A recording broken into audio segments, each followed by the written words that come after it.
Puerto Princesa City. So, kami po ay under ng Messiah Missionary Global Church. Amen. So, accidentally po napunta po kami dito kasi alam po natin may bagyo at maulan. Pero praise God kasi pinadala kami ng Diyos dito sa lugar ng Bangkol.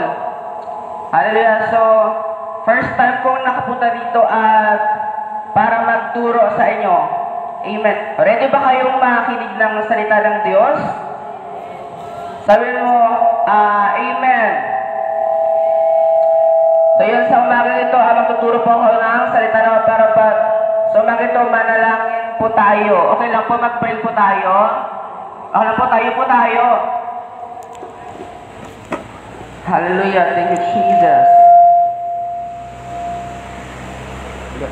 Ama sa langit, salamat sa umaga nito ng punong-puno ng pagpapala. Salamat sa kabataan ng Barangay Bangkol. Ikaw ang Diyos na magtuturo sa kalagitnaan namin. Salamat, Panginoon, sapagkat patuloy na ang kabataan ang naging dahilan, Panginoon, upang marami pang magbago, marami pang makakilala sa iyo. Naniniwala ko na sila'y magkaroon ng bukas na puso, bukas na isipan at matanggap kanila bilang Diyos at tagapagligtas. Salamat sa kanilang oras at handa silang makinig at salamat, Panginoon, sa magandang panahon na wala ng bagyo sa oras na to. Ikaw ang Diyos na bibigyan namin ng karangan, Lord, sa mga darating at sa mga tao, Panginoon, na narito patuloy na maraming karunungan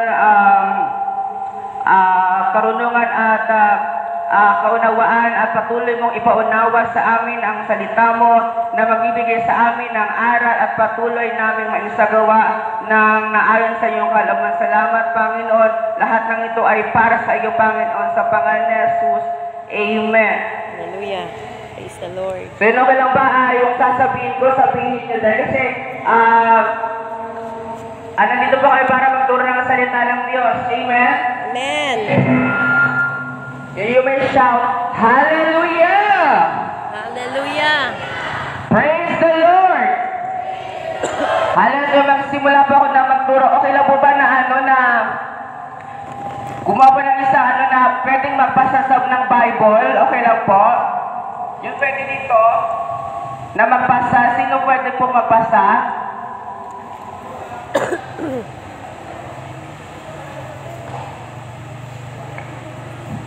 Yung magbasa po, okay lang po kung sino po yung pwedeng magbasa dito po sa harap.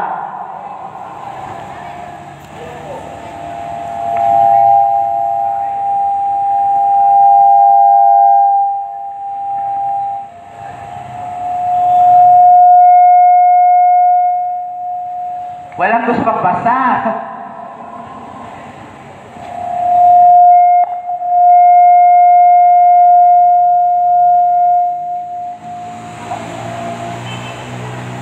Wala po gusto magbasa, okay lang, magbasa po tayo ng Bible.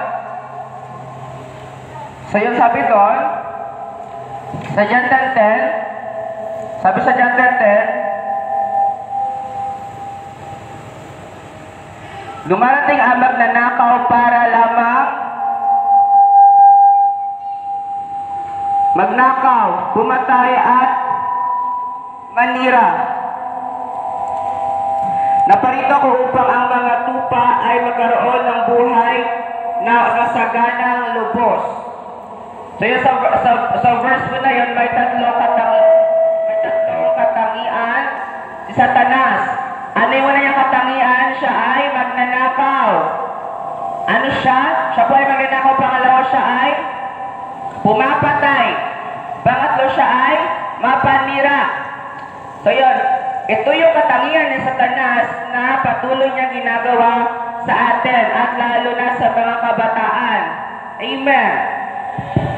So yun una, gusto niya pagnakawan ang buhay natin. Paano pa tayo nanakawan na ni Satanas? Literal ba niya tayo pagnanakawan na nanakawan niya yung ating mga gamit? O hindi natin namalayan na wala na pala tayong yung mga importanteng gamit. So hindi po yun yung pagnanakaw na ginagawa ng Satanas. Ang ginagawa niya ay ninanakaw niya yung ating kagalakan. Diyan, maaga kang nagising, pero ikaw ay balisa. Ikaw ay problemado. So, na-experience mo ba na malungkot nung gumising ka sa araw na to? Hello. So, yun yung pinagnanakawan sa atin ng Satanas. Yung ating kagalakan.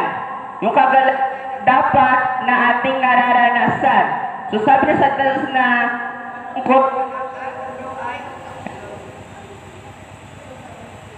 hello.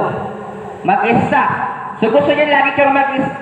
Ikaw ay walang kasama. So, yun yung gusto ni Satanas na maging malungkot ka sa bawat araw. Amen. So, gusto ba na maging malungkot ka sa bawat araw at walang kagalakan yung buhay mo?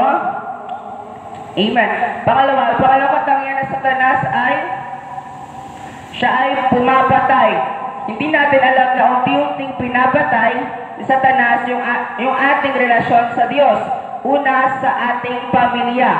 Sa pamilya, unti-unting pinapatay ni Satanas yung ating relasyon sa ating pamilya. Amen. So, hindi mo alam na unti-unti ka na palang gumagawa ng kasalanan at hindi ka na sumusunod sa iyong magulang.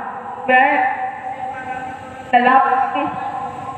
Mawa ng kasalanan. Natural na lamang na magsaling. Na maging natural na lang iyon. Sinagaling ka kasi para sa iba. Ayun. Pero yun. Hello. May kasalanan. Yung tinatawag siyang white lies. Magkakasala ka para sa ikabubuti ng iba, para sa kaibigan mo. Hallelujah. Okay lang ba na magkasala ka para sa kaibigan mo? Okay lang ba yan na magsinungaling ka kasi gusto mo na mapabuti yung kaibigan mo? So hindi. Yun po ay kasalanan. Yun ay kasalanan na ayaw ng Diyos. Ngayon dahil sa makasalanan ka, unti-unti mo nang hindi sinusunod yung magulang mo, di ba? Ngayon yung mga kabataan, hindi na sumusunod sa magulang. At patuloy na, syempre, maraming, di ba, like for example, yung mga ML o yung ano pa ba yung ginagawa nila halos. Di ba? At hindi na nakikinig sa magulang. So yung unti-unti na pinapasok, unti-unti pinapatay ni Satanas yung ating relasyon sa ating pamilya. At hindi na tayo nakakausap kasi nga, lagi na lang tayo mahawak ng cellphone. At hindi na tayo nagbabasa ng Bible. Amen. So, kailangan natin magbasa ng Bible kasi ito yung ating kaligtasan. Amen. Pangalawa, pinapatay yung ating relasyon sa ating kaibigan. Sabi ni Satanas, awayin mo yung kaibigan mo kasi ano yan siya. Masama yan siya. Eh, hindi mo alam na unti-unti ka na nagkakaroon ng kaaway, lalo na yung kaibigan mo. Ngayon, yung kaibigan mo, unti-unti nang namamatay yung relasyon mo sa mga taong ito. Pangatlo, yung relasyon natin sa Diyos. Amen? Amen. So, yung relasyon natin sa Diyos na hindi na tayo nagbabasa ng Bible, hindi tayo nag-pray at hindi na tayo nagsisimba. Okay lang ba yun na hindi na natin gawin yun? Okay lang ba yun? Di ba hindi? Then kailangan natin gawin yun para magkaroon tayo ng relasyon sa Diyos. Di ba? At magkaroon tayo ng kaligtasan. Bakit ba kailangan natin maligtas? Bakit ba kailangan natin ng salita ng Diyos?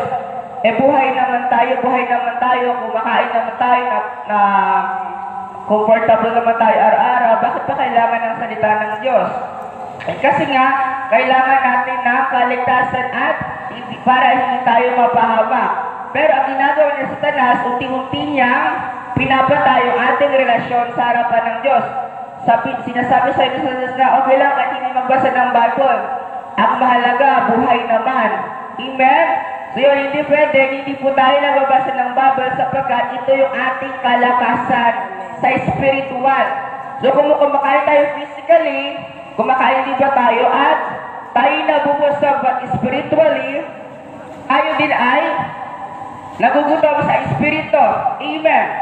So yun yung ating kailangan kasi nga, yung salita ng Diyos, ito yung ating kalakasan. Amen. Amen.